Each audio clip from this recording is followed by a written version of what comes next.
Welcome to TJ's podcast. Hey TJ Fanaticos, and welcome to TJ's podcast. Probably the most awkward podcast that you're going to see in a while because I'm all out of sorts here. I'm all out of whack. I don't even know what's going on. I got so much happening.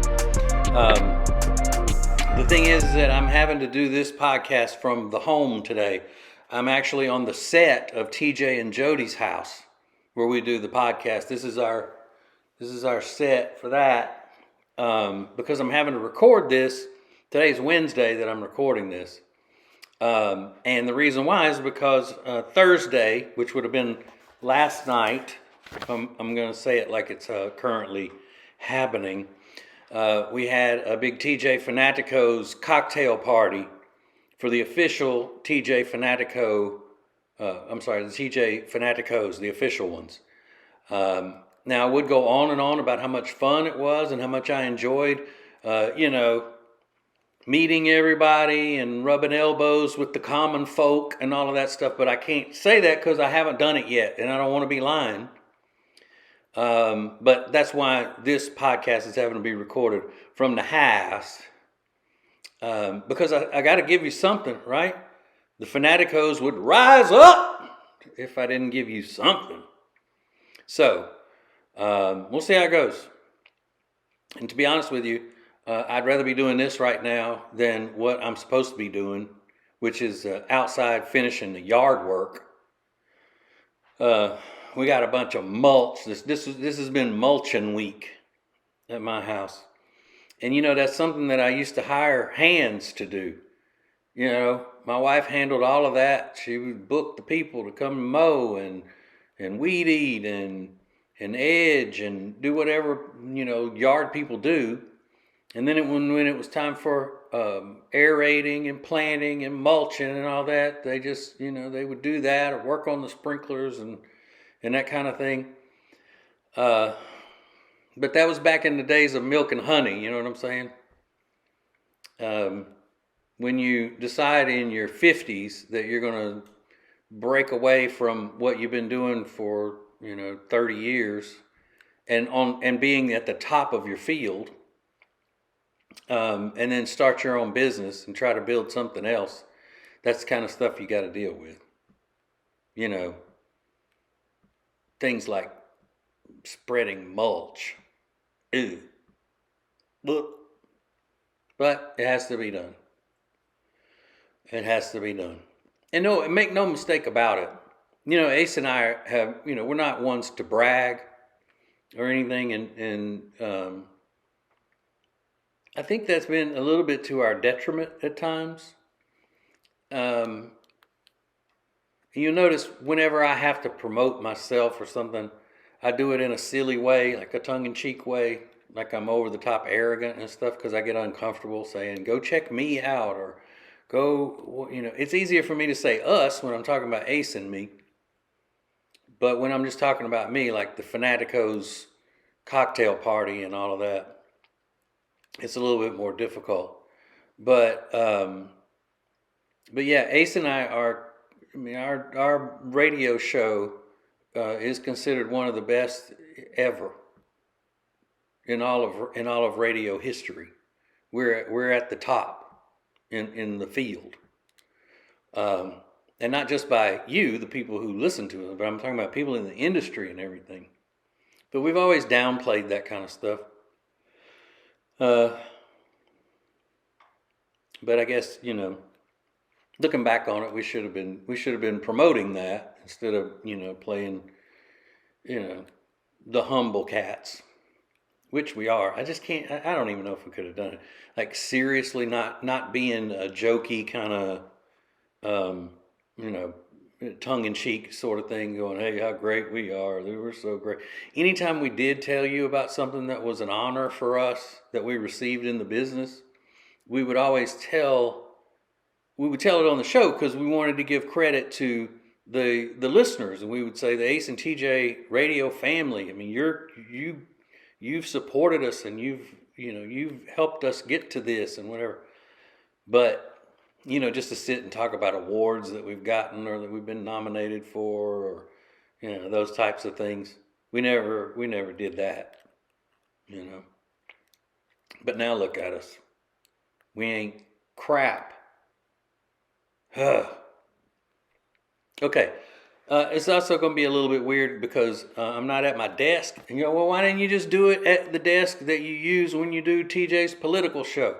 It's because that is a significant look. That's a specific look. And when people on the social medias see that I'm sitting in front of that big American flag and all of that, then they're thinking, oh, he's doing his political stuff. And the liberals don't even want to give it a chance. So liberals do listen to stuff that we do or that I do that isn't political, like TJ and Jody's house and the TJ's podcast and stuff like that. But once you see that American flag behind me on the internets, if you're a liberal, you probably wouldn't even, you just scroll right past it.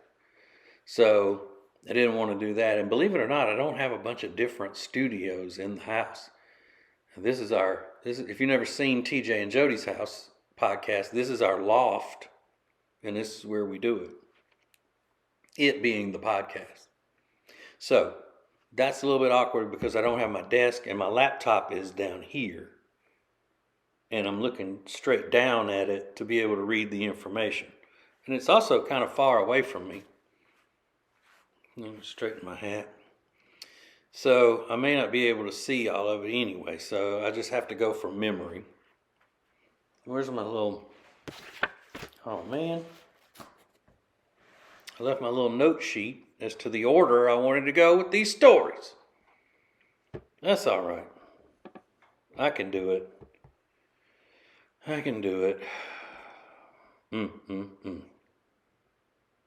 All right. Here we go. Relationship stuff here. Sign of the times. Sign of the time. Sound just like Prince.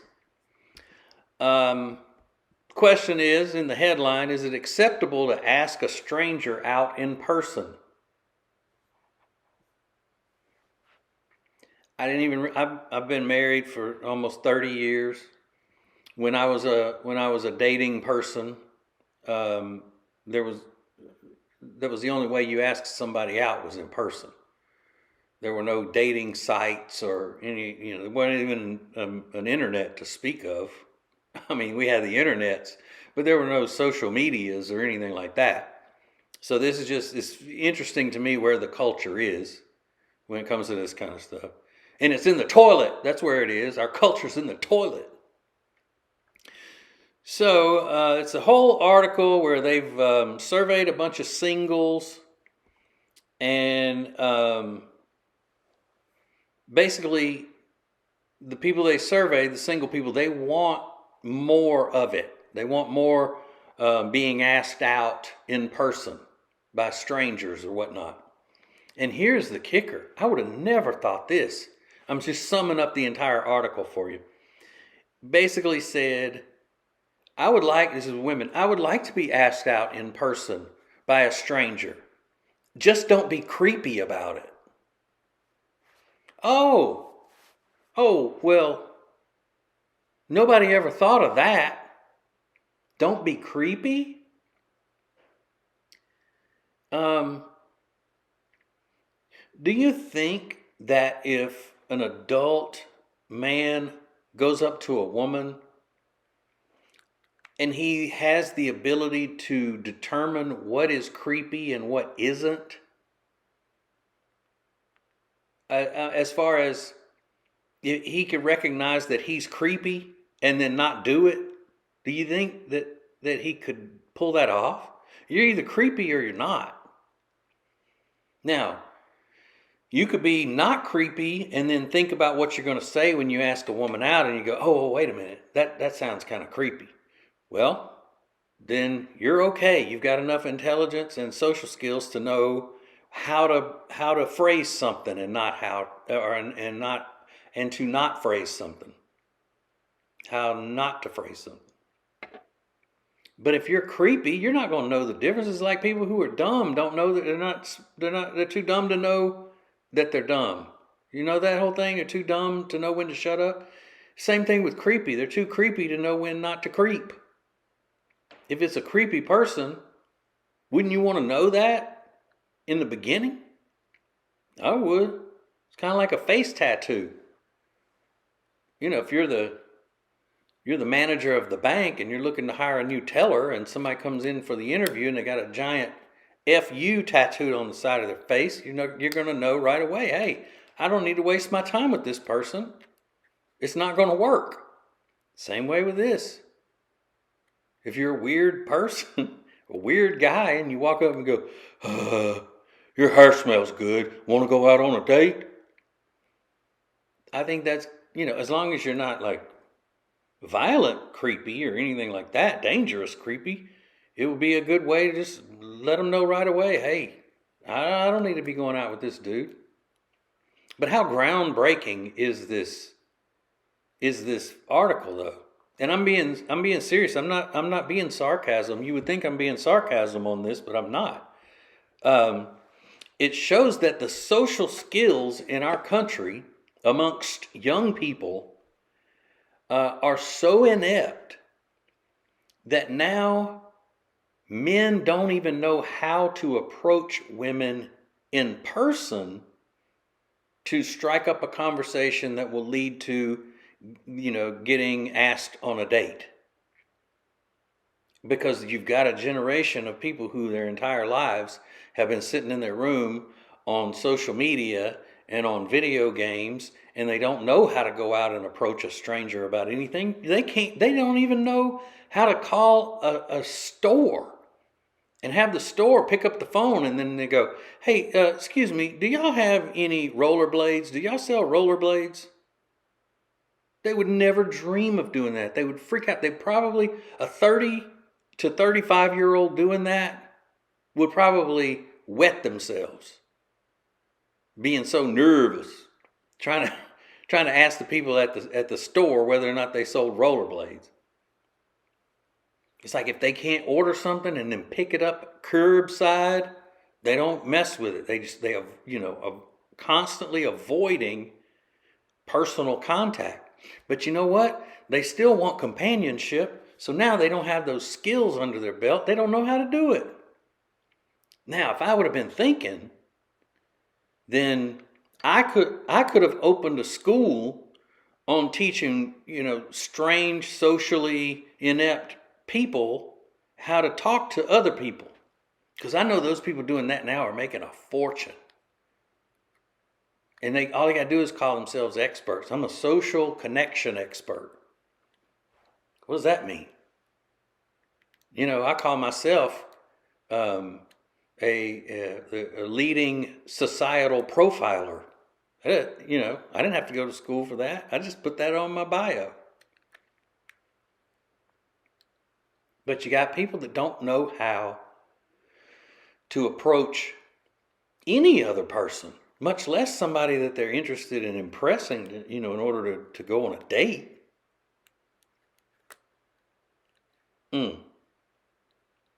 Now, you also have to take into consideration, and they didn't put this in the article because they don't tell it in real life the way I'm going to tell it. Your creepiness factor goes up or down depending on how good looking you are. That's not to say that good looking people aren't creepy and can't be creepy. I'm saying you're going to get a lot more of a pass for saying something that could be borderline creepy than somebody who's unattractive. Like an ugly guy comes up and says the slightest little thing, boom, he is the creepiest creep walking free in the town. You let a good-looking guy come up and say the same thing, oh, well, that was kind of dorky, but I'll give him a pass. As a matter of fact, I think some of the creepiest, most dangerous people we've ever had in U.S. America were good-looking.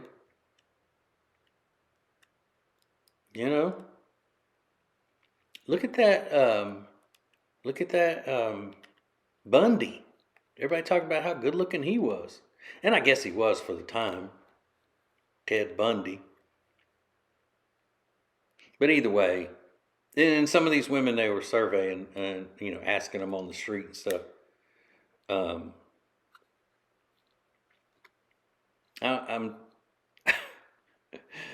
beggars can't be choosers. Let me put it that way.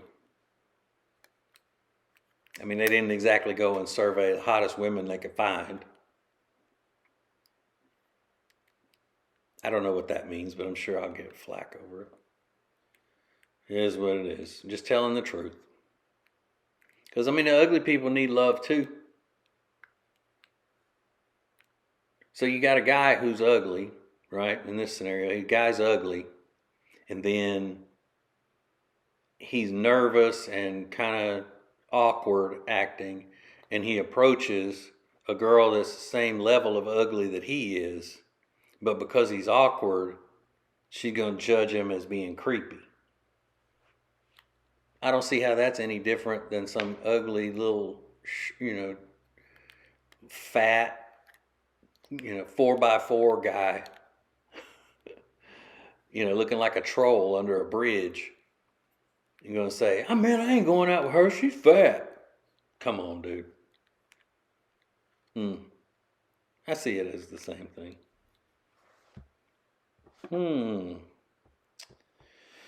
Well, look at that. We're down one segment. Didn't that go fast? And wasn't that entertaining? Let me see what's coming up next, if it's worth your hanging around for. Oh, yeah. Yes, it is. Yes, it is. So we got more coming up. Hang on. TJ's Podcast. We're here with our old friend, Richard Toccato, the Richard Toccato Companies. Now, Richard, you just told me something very important that you wanted me to say, but I don't remember what it was, so can you say it for me? It was something about numbers and percentages and things that I don't understand. This is the best way for loan officers to keep the majority of the revenue that they earn every year, just like a real estate agent. Got it. Real estate agents pay what we call a cap in industry. Normally, it's around $16,000 to $20,000, and then after they pay in their commission to reach that for the company, they keep 100% of it. So we're going to do the same thing at Richard Toccato Companies. You as a loan officer are going to pay us a cap of $16,000, and everything else you keep, everything else you earn is yours. So real quick, an example: if you make $200,000 in a year, I'm going to take $16,000 of it, and then you're going to keep $184,000. The traditional model that loan officers work on now, they do $200,000 in revenue, and they keep about $80,000 or $100,000. Really? So this is going to change the game. We're going to do what other real estate firms have been doing for years, but we're doing it on the mortgage broker side. And this is something that's not being done anywhere. It's totally different. Totally different, not being done anywhere else. We're also going to have revenue share. So if you bring loan officers to us, you're going to make money off. You're going to make money from a downline, just like EXP or Keller Williams. Wow. So it's you got to check it out. Just go to workwithrichard.info. It's simple. Workwithrichard.info. See if it's for you. Give me a call. Let's have a conversation. Okay, you want me to try to say it? Yeah, you say it. Check it out. Workwithrichard.info. Hi, I'm Thomas Davis, and let me tell you why I'm a proud member of Team Neogenics. If your nagging pain is keeping you from being active, do something about it. Join the long list of pros and average Joes who have found relief with our stem cell and regenerative therapies. After trying all the others, I decided to try Neogenics. My knees and shoulders haven't felt this good since my college days. If you want to get back in the game, do what I did. Visit Neogenics, where all you have to lose is pain. Our nation's second president, John Adams, always slept on the left side of the bed. He believed this would increase his chances of having positive dreams and a more successful next day. That's why every mattress we sell here at Sweet Dreams Furniture and Mattress includes a left side. And for those that prefer waking up on the right side of the bed, our mattresses come with one of those too. This President's Day, you can save up to $500 on Tempur-Pedic sets. Only at Sweet Dreams Furniture and Mattress. Back to TJ's Podcast. Okay, world, here we are. The world of TJ Fanaticos. I love you. Oh, man, do I love you. I love you. there is a big deal going. You know, everybody's talking about this. AI. What's the deal with that? No, everybody's talking about all the evil ways that this AI stuff is going to hurt America and the world and all that. I tend to believe that it does lend itself to making problems for a free people, you know. But there's something that is going on with AI now that I think is just it's sad.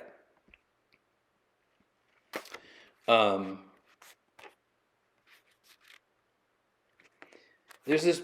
I'll just go to the article here. There's a woman in Berlin, and her mother died in 2018 at the age of 82. Her name is Serene. That's the woman's name, not the mom's name. She had just given birth to her first child. Ishtar is the child's name. Again, we're talking about Germans now. Don't be judging. So obviously she felt grief. So what did she do to ease some of this grief? She made a connection with her deceased mom, and not through some sort of a psychic or fortune teller or tarot card reader or any of those types of things that I believe to be scams. She reached out through the power of AI and chatbots. You heard me. So, she gave Project December, an AI tool that stimulates the dead, information and all to help her with her grieving process. So what they did was these computer people, for lack of a better term, charged her, so many dollars an hour so she could sit and converse with her dead mother on an AI chatbot. I'm not kidding.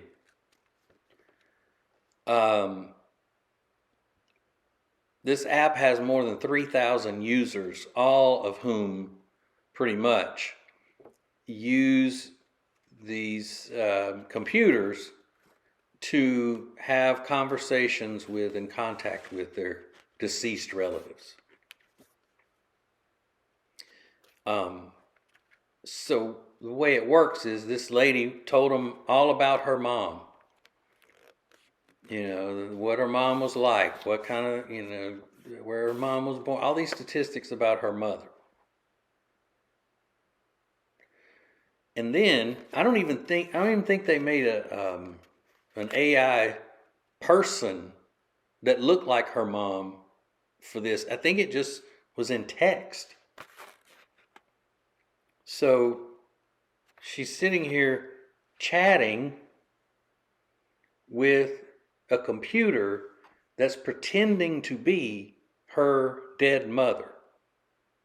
Are you grasping all that? Do you get the full power of what I'm talking about? Or as the kids say nowadays, what I'm speaking to? Here's an example. Serene puts into the machine, "Hi, Mama, are you well?" Well, first of all, is that what you ask a dead person? I don't think I would. My mama's still alive, so I it's hard for me to say. But if I'm sitting down and I've paid money for a computer to pretend to be my mama, you know what the first thing I'm going to want to know about is? Heaven. I'm going to say, "Hey, Mama, what's heaven really like?" But they don't know this, these computer people, because most of them are godless. And I'm guessing this woman is too, because, I don't think religious people of any kind believe in all this crap. Okay, so let me get back to sorry, I rudely interrupted myself. Hi, Mama, are you well? I am fine. So are you eating well? Yes, I'm doing my best. I'm going to shop for food today. Well, don't buy too much, Mama says. It's so realistic. She said, Serene said, there were moments that I felt were very real. There were also moments where I thought anyone could have answered that this way. Well, okay. Now, this is usually how you can tell the difference between a godly person and someone who's not. Okay? She says that she's a quote-unquote spiritual person. Now, that's not to say that anybody that describes themselves as a spiritual person is not a godly person. I'm not saying that because I'm saying that the term has been hijacked and been used in so many different ways. You know, people who sit around and play with these crystals and stuff and pretend like they have special powers in them and all, most of the time would describe themselves as, I'm a spiritual person, because they think that's spiritual because of the magic powers that come out of these crystals. Now, some people don't. Some people play with crystals and stuff and they still have a strong belief in God and all of that. But most of the time you would say, like if somebody said something to me, I would name my faith, you know. I would say I've always been a Christian. You know, I was raised in a very strong Christian household. I wouldn't say I've always been spiritual. As I'm talking about making contact with my dead mama on a computer. You see?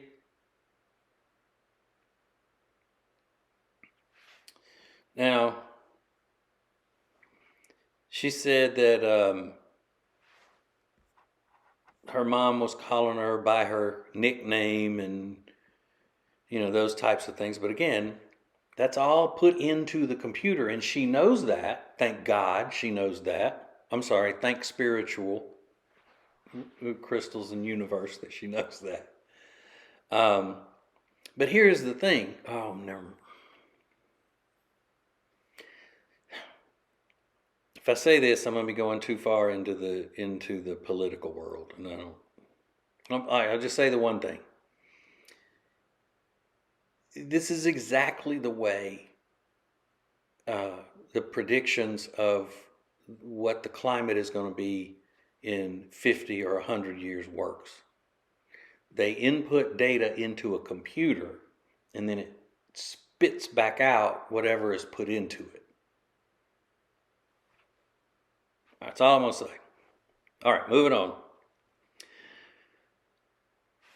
But her mama says in another part, I'm watching you. How do you watch me? Are you a rose, a butterfly? See? Mama, what's going on in heaven when you're watching me? You know, are you a rose? Are you a butterfly? I love this. I'm the breeze. Her mama says, I'm the breeze. Are you a cool breeze in summer or a cold one in winter? And her mama says, I am the breeze that blows when you want it to. It sounds just like my mama. Now, I think that this shows that this is what's giving her comfort, and this is what she's using as contact with her mom to try to map out in her mind what her mom is up to now. But I think that this is the opposite. This is the the behavior of someone who is not spiritual.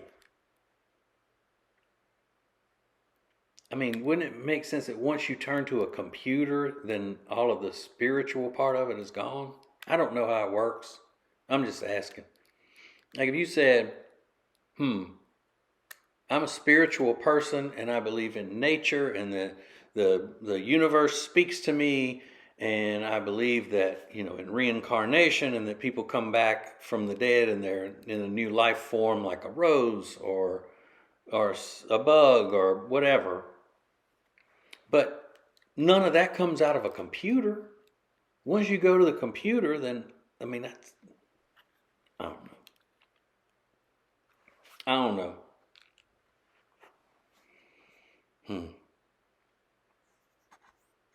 I just feel sorry for these people.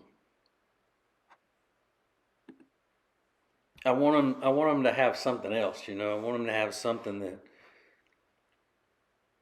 that they really do can put their faith into, and faith is not something you can hold in your hand, or it's not something that you can input into a computer and then receive from the computer.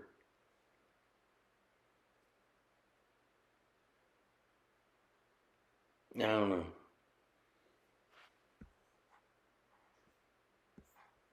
Just kind of sad, I think. Didn't mean to get all heavy there. But you know what? I can't talk to my mama on a computer. She lives so far out in the country, her Wi-Fi sucks. I was there last summer. I couldn't even watch LSU win the College World Series because she doesn't even get ESPN out there. So you want to talk about grief, huh? Ooh, that's what I'm talking about, is real grief. All right, got some more stuff coming up. Recorded from the TJ and Jody's house borrowed studio for today. Okay, hang on. More of TJ's podcast is coming up. When it comes to losing weight, sometimes you don't even know where to start. You know that it needs to happen, but you need some help. Well, you start by going to acetj.com/weight loss and ordering Calitrin. Calitrin is scientifically proven to help you lose weight, and it is not a drug. It is not a drug. Repeat that. So here's what you do. You go to acetj.com/Calitrin, order 3 months, and then you'll get 3 months free. 4 months free. That's how it works with Calitrin. Winter is here, which means you're just going to stay inside and not do anything fun and exciting, right? No, that is wrong, because this year you're going to go to acetj.com/Gaston and see all of the incredible things that you can do right now in Gaston County. Everything is laid out for you, from things to do, to restaurants, to bars, to shopping, to unique weekend activities. And we'll get you ready for the spring and the summer with a list of all their great festivals. Find all of this and much more at acetj.com/Gaston. If you're so frustrated because you're having to run around all the time, you're so busy, you feel like you're not getting your family something great to eat, then you need Culver's. It's the perfect thing for you. Always made to order, fresh, hot ingredients all day, every day. And not only do they have the freshest ingredients all day, every day, but they are a part of the community. They're proud to be a part of the Indian Trail community, where they're under new ownership. Belmont, University area, Salisbury. Make them a part of your daily routine. Make it your new neighborhood spot. Short waits for the freshest food in town. Get details at acetj.com/Culver's. Welcome back, world, to TJ's podcast. Okay, Fanaticos, we're back. Back again. I'm sorry, when we were in the break just now, I looked at my phone because I've got a timer going on my phone to tell me when to shut up. You don't tell me when to shut up. So I pick it up to reset it, and then I thought I had a message. Anyway, I end up looking at a video for a second. I like to cook. I love to cook. I'm very, very, very, very good at it. And I've been doing it for a long time, as a hobby, way before everybody on the social medias thought they were, started thinking they were cooks and could show everybody how to do stuff. But I love watching videos, no matter how amateur they are. I just like watching how people cook, how they're, especially, when they're showing what they're cooking for their family, because I'm very interested in regional foods, and I like to try to pinpoint where the people are from, if they're whatever the dish they're making. For example, in the southeastern United States, there is a dish that is predominantly just in this area. I live in North Carolina, so it's in the southeastern part of the United States, North Carolina, South Carolina, Alabama, so forth. I don't know that it's a thing in Florida, but it's called liver mush or liver pudding, some people call it, and it's kind of like a sausage product, but it's a breakfast thing, and it's got its own flavor. And I love that when areas have their own thing. Like there's a little area in Indiana that's known for their brain sandwiches. It just looks disgusting. It's cow brains cooked in a certain way, and the way I saw it on TV, they were eating it on just regular white bread, white sandwich bread. As disgusting as it is, I still like that it's regional. So I like watching these videos. But I also find things in these videos that are so annoying, and I don't want to tell the people that it's annoying because I just want to pick on them. I want to help them. I want to help these people. For example, the one I just watched was a nice lady in her kitchen. She's making some sort of dessert, and as she's going through the steps of how to do this dessert, it was like a pineapple strawberry cake kind of thing, and she's layering crushed pineapples and all that. And everything that she goes to put into this cake, I don't know whether it was her husband or her brother or somebody, it was an adult male who was videoing it, had to comment on everything she was putting in there. And then we're going to put 2 sticks of melted butter. Oh, yeah, okay. The camera person shouldn't be talking. Okay. Another thing I don't like, and I'm probably going to do an entire social media post about this in a funny video, but when you're doing videos, and it doesn't even have to be cooking videos on social media, you could just be talking about something. If you're talking and you want to have music in the video, then you should never, ever, ever, ever have vocals going under whatever it is you're saying. You just don't do that. Now, how do I know? Because I am a radio expert. And that is the top rule of radio. Number 1 rule, day 1 of a radio career: do not talk over someone singing. Think about when you're listening to like a top 40 radio station. We call them jocks in the business, short for disc jockey. The jock is talking, telling you, who's going to be at the club this weekend or whatnot. And then they're talking over the introduction of the song, and they stop talking right before the first word comes in with the singing. Okay? If you hear a grinding type noise in the background, it's coming from my bedroom downstairs. It's my my snore machine cleaner just kicked on. You probably can't hear it, but if you can, that's what it is. Don't be thinking that it's your phone or something making a weird noise. But I can't necessarily stop and run downstairs and stop it at this moment. So whatever. So you hear them talking over the introduction of the song. And they stop talking right before the person starts singing, right? We call that in the business taking it to the post, right? And it's a talent to be able to do that, especially if you are not watching a countdown clock. There's no talent involved with it if you're watching a timer click down to tell you when they're going to start singing. Now, we legendary, cream of the crop radio people can hear it. You don't have to look at a timer or anything. You just hear the song while you're talking, and you know when to wrap it up and when to shut up. But the biggest sin in music radio that you can do is to still be talking when the person starts singing. You call that walking over them, stomping on them. Mainly people say, I walked all over the vocal. You walked all over the vocals. You can't be doing that. You didn't just walk over the vocals. You stomped all over them. So when you see these videos, or when you're making a video for social media and you go in there and you pick your background music, don't put your voice talking over somebody singing.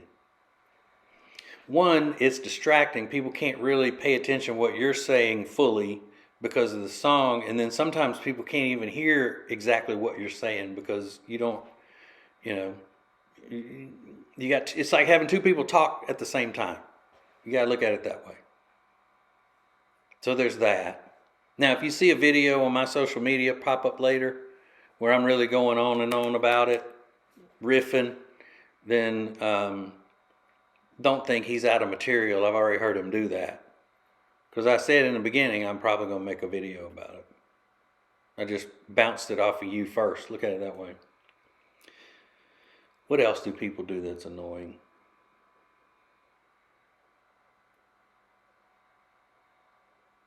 I know y'all can hear that. And that machine goes for a long time too. My snore machine must be really dirty. So,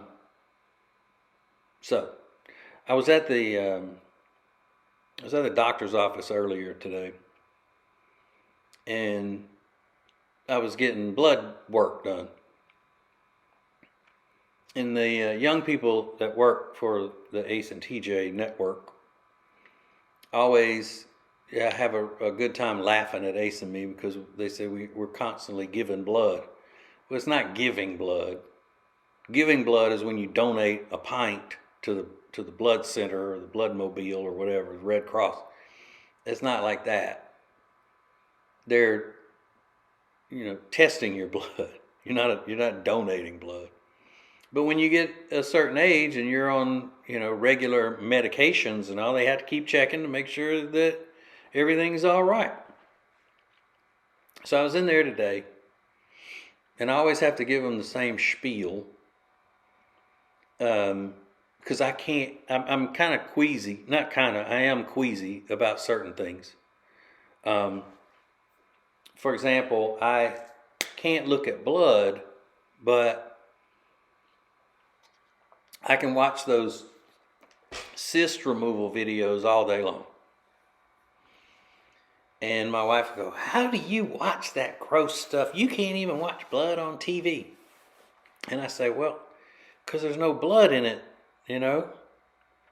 It's just gooey, icky stuff. But if they start to do something where it's blood, then I can't watch it. So I have to go through the whole thing. Very nice man named Michael was taking my blood. It's an African-American gentleman. And I know I was acting weird because I don't want to see the needles or any of that stuff. So he's over the top nice. And I'm trying to be over the top nice back because that's the kind of sumbitch I am. And I'm just like trying to look straight ahead. I don't want to look at, and I was like, is he going to think I'm a weirdo? Is he think I don't know how to talk to people or that I'm being a jerk? So I explained to him, I said, hey, I'm sorry if I seem like I'm being weird.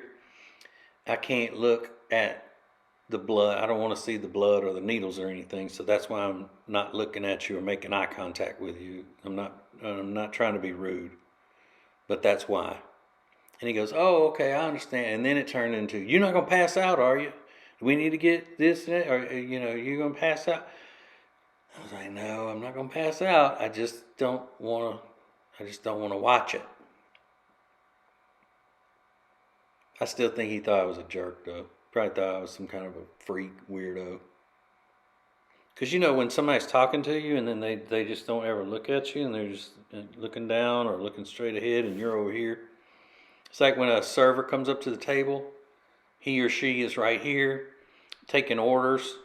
And what can I get for you? And then you're like, I'll have the, can I get first of all, I'm not a can I get a person, or let me get a person when I'm ordering.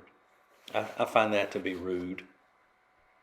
Let me get a cheeseburger, and let me get mustard on that, and let me get fries. Or I'm gonna get fries with that. I don't know. It just seems kind of strange. But if you don't look at the person, you know, you're kind of looking away, and you never make eye contact with them, you know, they think something is amiss. So I didn't want to offend that guy when he's about to stick me in the arm with a needle. You know, him saying, some weird old white man came in there today, wouldn't even look at me when he was talking to me. I stuck the crap out of him. This guy wouldn't do that. He was too nice. But still, you don't want people thinking you're weird, no matter what. Well, some people don't care. Then again, are they so weird they don't know they're weird? I mean, we go back to, full circle, what we were talking about earlier. I don't know. So I hope you have a big weekend planned. You're going to go out and have some fun.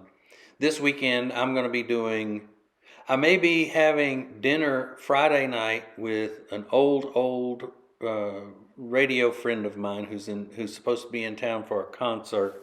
The Eagles and Steely Dan are in Charlotte for a concert. So all the kids will be there. I think Cardi B is the opening act for that. I'm not quite sure. Cardi B, Megan Thee Stallion, Sexy Red, they're all going to be opening for Steely Dan and the Eagles. Hey, here's something fun. My daughter is acquaintances with Don Henley's son, Don Henley of the Eagles. They went to college together in Nashville and ran in the same circles. How about that? Isn't that something? It's so something.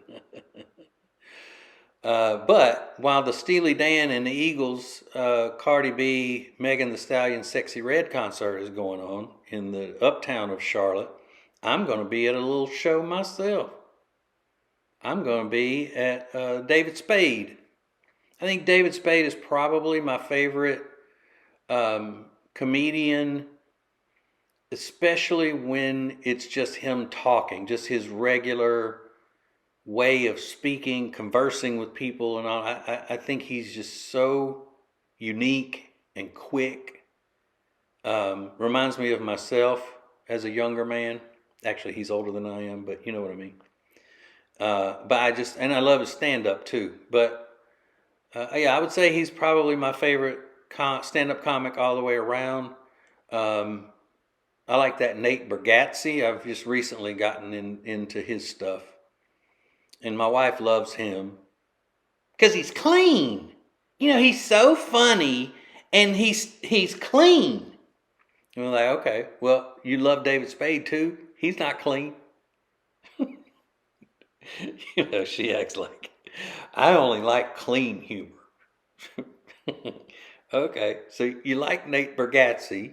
He's clean, but that's not why you like him.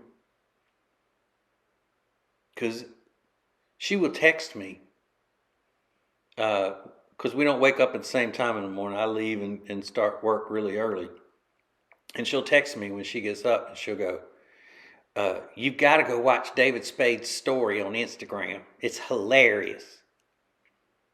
And he's not being clean. So what's the deal, Jody? What's the deal? So anyway, I'm not used to being out that much, because I'm going to be out. Well, by the time you see this, I'm going to have been out the night before, and then possibly Friday with my radio friend, and then again Saturday with my little friend Jenny and her handsome husband Michael. Be the second time we've seen David Spade together. That's quite a feat in a couple relationship with couple friends. So that's about it. That's all I got going on. I hope you are doing better than that with your social life. No, I'm kidding. I'm looking forward to the David Spade thing. Like I said, he's funny. Of course, we'll be sitting in the rafters, but that's all right. That's all right. You know, we're balling on a budget, as the kids say. All right. That's it. I hope you have a good weekend. Thanks for watching. Thanks for listening. Love you. Bye. Serving the world. It's TJ's podcast.